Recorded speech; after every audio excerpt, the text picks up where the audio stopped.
The important news music. It is an important week here in Carolina. Hello, everybody. Welcome back to Panthers on the Plus here on Monday night. We've been bringing you special guests every night at 9 o'clock as we approach the Panthers' first playoff game since 2017. And a reminder, we'll have a live pregame show on WCNC Plus starting at 2:30 ahead of kickoff on Saturday afternoon. So as I mentioned, we've had great guests and familiar faces, and tonight we have both. Jordan Rodrigue, former Charlotte Observer Panthers beat writer, now senior NFL writer for The Athletic, joins us. Jordan, it's great to see you. It's so good to see you. You look exactly the same. How does that happen? I haven't As seen do you in person in years. Listen, the team has aged me a little bit. We took out the grays. We're going to take out the grays in post somehow on a live broadcast. But it's great to see you. And again, in addition to the many things you do there, you also are one of the co-hosts of NFL Daily with Greg Rosenthal, and I believe you were on at least once this week. So you can find your work there. Are you coming to the game? I mean, we're all excited to see you. What's it going to be like for you to come back here after all these years? Oh, I'm so excited. I have such a place in my heart that's so fond of that city and the team itself. You know, you're not supposed to have biases as a journalist, but I can't help it because that was a team that raised me in so many ways in terms of my space in journalism and becoming a writer and growing and learning, and such an amazing locker room every single year, and so many amazing teachers from players to coaches. And then to watch and to cover from afar from a national perspective of everything that's been going on for the Panthers in this joyride of a season, a little chaotic at times, and then to come and meet the opponent that they beat in the regular season, in the Rams, another team that raised me here in Los Angeles. To me, my heart is so full of feeling, and I'm so excited, and I have so much love for the city, and I cannot wait. And I hear it's changed a lot. So I cannot wait to kind of see what there is to see. Yeah, listen, when I thought it might be the Rams, I was like, as soon as that's final, I'm texting Jordan, because you're the perfect guest to have on this week, not only knowing the ins and outs of the Carolina Panthers franchise, but also there with the Los Angeles Rams. Mm-hmm. But bringing it back to Carolina, having been here, having seen a playoff year, right? You were here in 2017, I believe. And this is the first one since. I mean, what do you know what this means to Carolina? And I know nationally they see the 8 years of turbulence under David Tepper. They see a game against the Falcons 2 years ago where there was barely a soul in the seats. What do you think this standalone game in the playoffs will kind of show the world about the Carolina Panthers fan base and culture, at least before the game kicks off, but definitely before kick? Yeah, first of all, I love how it already seems like the crowd is going to be there in spades, and probably with their Ace Boogie Cam Newton hats on. Oh yeah, another new wrinkle. Like he's banging the drum, which is so cool, because that also means that fans will get to see the last quarterback who led them to the postseason and banging the drum at the beginning, and like, how special is that? And it's just cool because it'll be so loud, and that skyline, no matter what the weather is, it'll be such an iconic picture of what Carolina football was and what it is now. And I think what the team is hoping to show, what I certainly am looking for, because I've seen it as this team has rebuilt over the last couple of years under Dave Canales and Dave Tepper certainly, but also with Dan Morgan and Brent Tillis, the substance that's there. Because they've won, when you look at the highlight reels, on NFL Network or wherever, at the end of the weeks, every week, you see the highlight reels of when the Panthers either have an upset or when they've had a little chaos here and there, and they've been the ones to take the fall. But over time, if you watch every game, and of course I do, and seeing this build over time and seeing the real substance there behind some of the up and down roller coaster moments, this is the time to talk about, if you're the Panthers, to make a statement about who the team believes it will be moving forward. Upset or no, who are they going to be moving forward in this regime? This is a benchmark in so many ways for this team. Talking to our old friend Jordan Rodrigue, now covering the entire NFL for The Athletic, former Charlotte Observer Panthers beat writer, and also former LA Rams beat writer. From the Panthers' perspective, Jordan, Week 13 was a signature victory. I mean, it was the best ball they have played in years. What is LA saying about that game now that they have this rematch? Yeah, well, they don't want it to happen again. I can tell you that. I've been sort of mentioning to people this week, it's really hard to beat Sean McVay twice. Yep. And a lot of teams know that. It's really one coach that's been able to do it over the years, and one coordinator, and it's Kyle Shanahan in San Francisco as the head coach, and then it's Vic Fangio, the defensive coordinator, wherever he's been, or his defense. And so to me, Dave Canales knows that very, very well. He understands that, and I think a lot of the self-inflicted mistakes that Los Angeles made, it's twofold, because I think LA fans kind of came out of that game being like, man, we really beat ourselves, right? And certainly the team felt like they beat themselves as well, which is true. But the other part of that story is that the Panthers capitalized on moments. Yeah. And Bryce Young outplayed Matthew Stafford in that game. And Matthew Stafford would probably be the first one to admit that, too, because of how much respect he has for the craft. And so I feel like getting the best out of both of these teams, I want to see them at their best. I know the weather's going to be funky. We might get some weird things happening. But the Rams know that they have to play a much cleaner game, and that's really been the message emphasized throughout the week. There's so much familiarity, kind of like that is a little bit surprising until you dig into it, between these two franchises right now. There's 6 members of the Panthers that I believe were Super Bowl champions with the Rams. And then you talk about Vic Fangio's defense. Does Ejiro Evero's defense bother the Rams in a similar way? I mean, it obviously did one time. Mm-hmm. I think it does, because it is built to stop an explosive passing attack, right? And I know I can already hear your viewers saying, like, well, where's that been, right? And I think this defense under Ejiro Evero has dramatically improved over the last couple of weeks, especially in second half of this season. And for me, what I see when I see this defense is this hybrid between some of the concepts that Wade Phillips used to run, and Ejiro Evero also learned under him in Los Angeles, and then also some of those Vic Fangio, Brandon Staley, Raheem Morris influences as well. But what the Panthers do a little bit differently that I think could be really interesting to watch Matthew Stafford navigate, especially in the passing game, is the Panthers have 2 ball-hawking corners on the perimeter. And Matthew Stafford loves to gunsling, and he loves to take those risky shots down the field. He loves to try to attack the middle of the field, so it'll be a really big test for the safeties. But on those perimeter shots, Ejiro Evero is playing a top-down sort of zoning defense where he is asking you to take little bites out of the defense versus the whole thing. But against certain passing attacks, he actually sort of inverts that a little bit, where it still looks like the same type of coverage, but what he's doing is he's daring you to throw deep on those corners. And when he does, the Panthers corners have some of the best statistics in the league and advanced metrics in the league in not only taking the ball away, but also defending those deep shots. So that is where you are going to see the same type of philosophy, but I think a little bit inverted if you're Ejiro Evero. Are the Rams and Matt Stafford's struggles on the road kind of creeping into their head a little bit heading into this matchup? I mean, it's kind of jarring. I think 7 of his 8 picks are on the road, and they've lost 3 or 4 East Coast trips. These are the things, Jordan, Panthers fans are hanging on to this week. He's 37 years old. I mean, my back hurts too right. After a long plane flight. ride.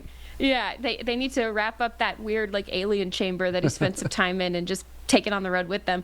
No, I think some of it's the elements too. Yep. I mean, that's where that's what I think is really a wild card coming into this game that might be interesting, because Matthew Stafford is going to be so up for the playoffs. He got a taste of it a few years ago for the first time, really, when he came to LA, and he wants more, and he's going to be so up for the playoffs. And I think that also means, Sean McVay gives him 2 play calls in the headset every single time, sometimes 3. One of those is usually a run. But Matthew Stafford might want to pass all game. And in the elements, I think that's what kind of bit him last time was failure to take care of the ball. So that's where I really, playing outside, not in a dome, like those types of things, he is one of the best quarterbacks to ever do it. And certainly it's been so fun watching all the different ways he can throw the ball. But I just don't know if that's the smartest thing to do in rain and wind. Yeah, I mean, typical Carolinas, Jordan, 40s and rainy in November, and we're going to get 70s and rainy and maybe lightning here in January. We're going to have much more with Jordan Rodrigue talking about Panthers-Rams in the wild card round coming up.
Welcome back to Panthers on the Plus. We've been bringing you special guests every night at 9 o'clock leading up to this first Panthers home playoff game since 2015.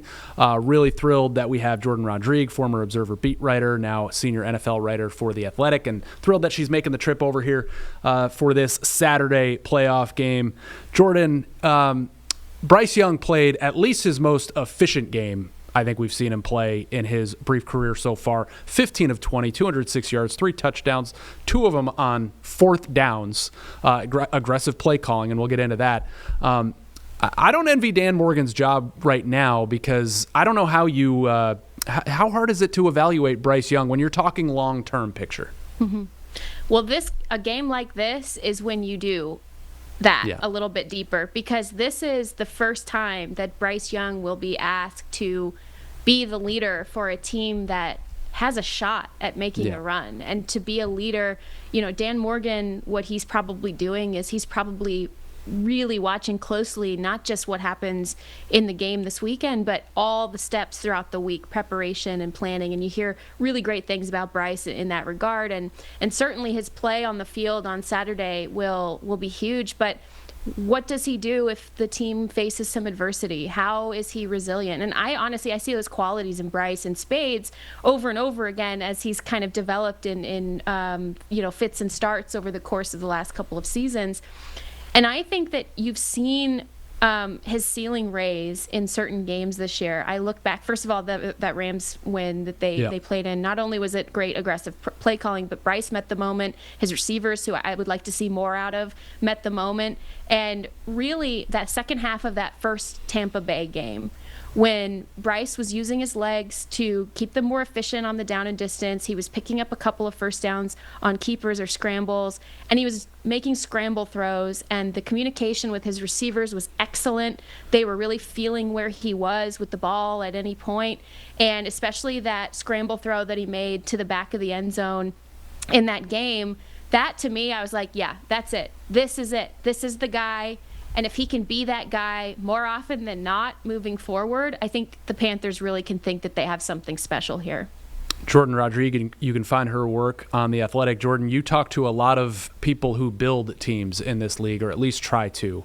When we look at Carolina and the way they're building things here, I want to start at the top because that's where it does start. David Tepper has changed his approach and changed his tact.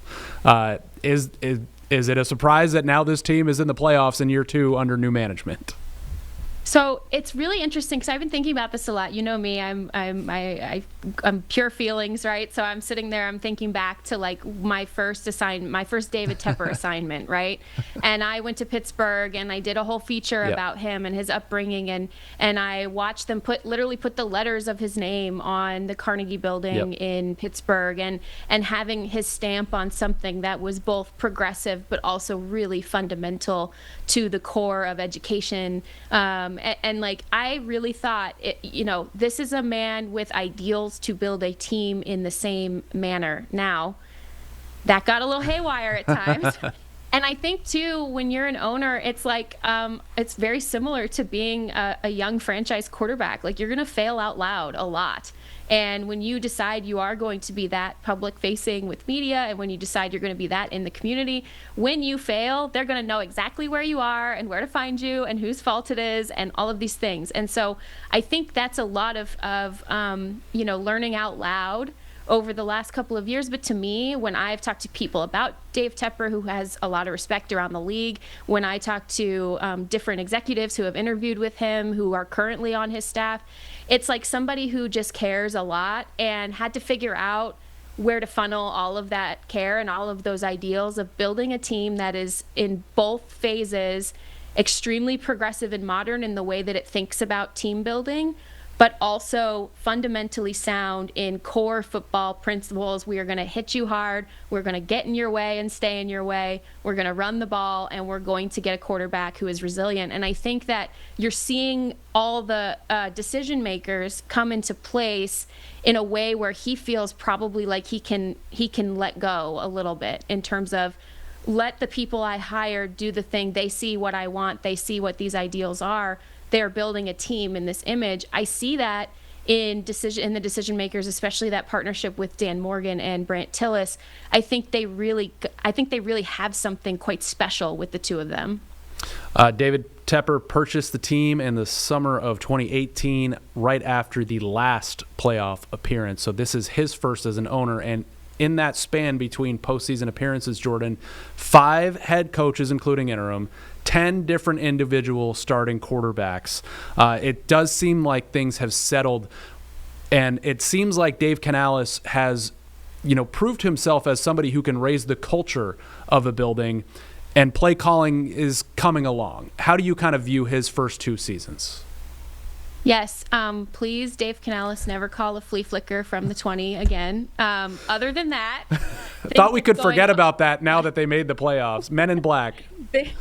Yeah, I think it's going awesome otherwise, though, because here's the thing. I talked about the brain trust between Dan Morgan, who is an old school football guy who thinks about scouting in a very modern way, and then also Brant Tillis, who is building this sort of hybrid of data and analytics, but also logical sound process and decision making. They are a perfect fit together. But when you have an executive core like that, you also need sunshine, right? You also need He's got plenty. Somebody who's going to go and be in the locker room and be able to communicate a vision in a way that people really buy into, and he's not in charge of signing their contracts, and he's not in charge of their family's future or whatever. He is there to help them succeed in football, and that is what I think Dave Canales is, and where his dynamic really fits in. I think similar to what I said about Bryce and also about Dave Tepper, honestly, any new head coach who's in the head job for the first time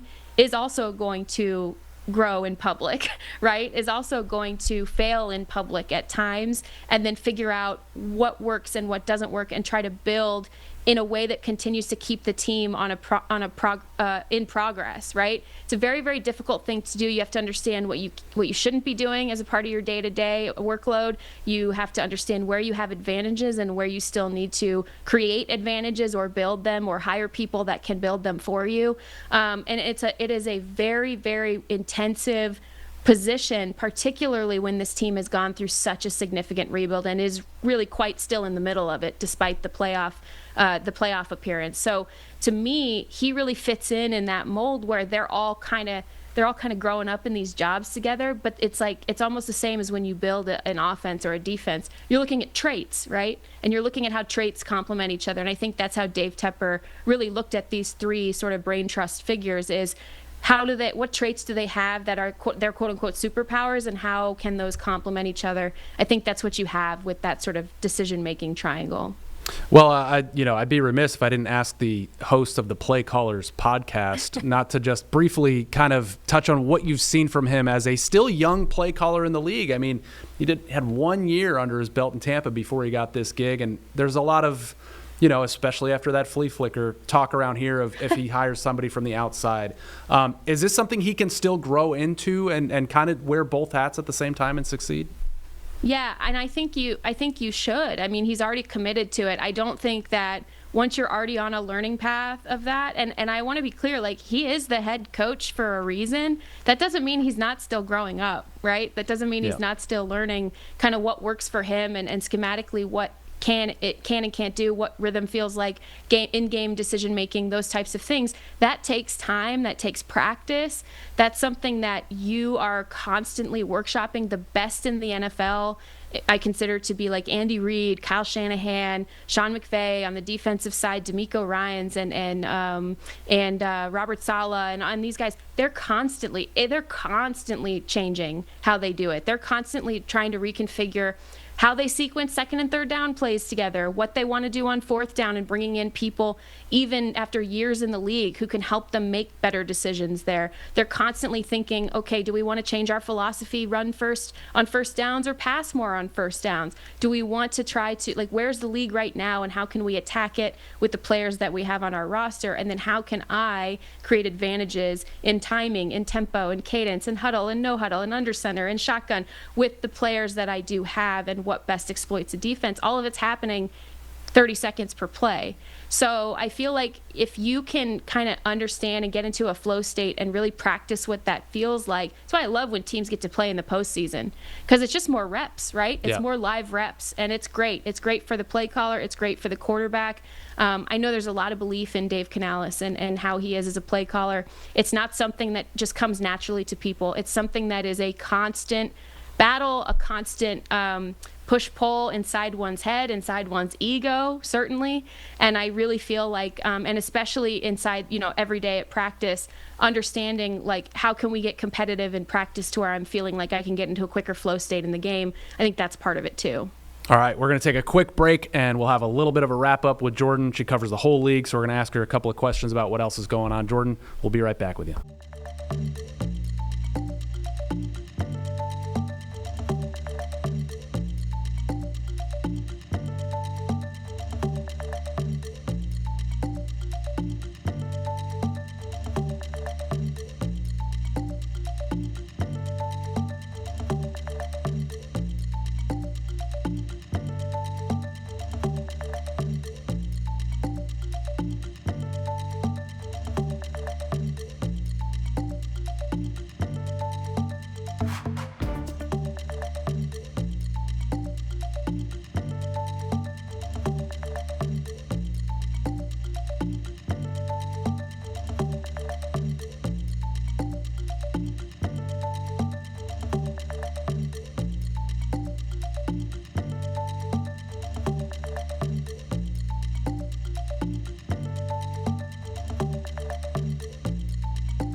Continuing our fantastic conversation with our fantastic friend Jordan Rodrigue, former Observer Panthers beat writer, now senior NFL writer with The Athletic. Jordan, want to just bounce around a couple of bullet points around the league. When you were in Charlotte, there was a quarterback at Myers Park High School, and he was known as Luke May's little brother. What a season Drake May has had. He's put himself in the MVP conversation. Obviously, Matt Stafford at 37 has more than done the same thing. What can Drake May's future look like in this league?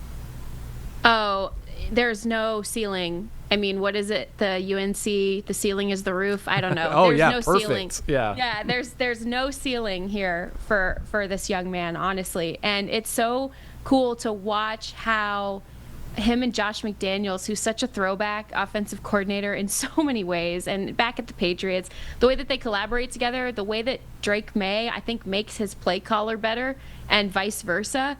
And you just see the way he pushes the ball, the way he has his teammates have so much love and respect for him. I mean, you had his offensive lineman saying he was ready to, like, fight and die for him. It is just, it's a really special time for him because he's really understanding, I think, what he can be. And I just don't think there's a ceiling for him. I think he's going to be one of the best quarterbacks in the NFL for a very long time.